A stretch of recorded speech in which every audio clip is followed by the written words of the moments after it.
Bata pa lang ako, namulat na ako sa kahirapan. Isa sa mga hindi ko makakalimutan, December 25, 2005 noon.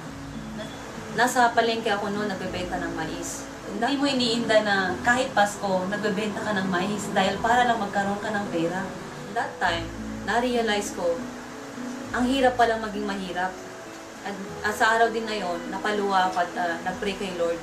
Lord, sana darating yung araw na mabago rin ang buhay namin. Sa awa din ng Diyos, nakapagtapos ako ng pag-aaral sa kabila ng salat na pagbubuhay namin. At syempre, sobrang tuwa ko naman dahil sa pagkakaalam, pagtapos ka na mag-aral, eh makakatulong ka na sa pamilya mo. Pero nagkamali pala ako dahil noon, nagtatrabaho na ako sa Manila, pero kahit 500 pesos hindi ko may padala sa pamilya ko dahil nga sa sobrang liit din ang kinikita ko noon.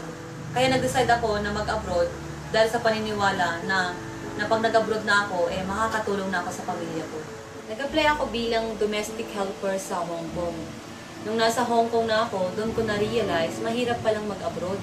Lalo na kung milya-milya pa ang layo mo sa pamilya mo.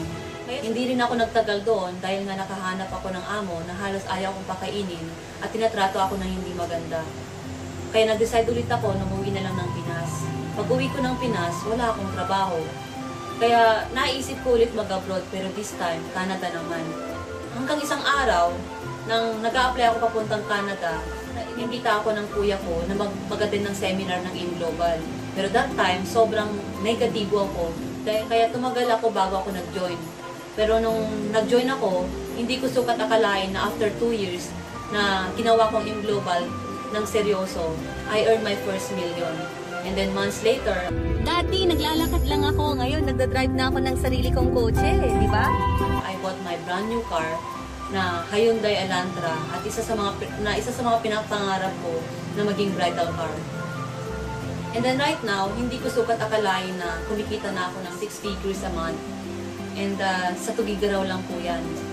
At ang pinakagustong-gusto ko po sa InGlobal ay kasama ko po ang buong pamilya ko na kumikita po.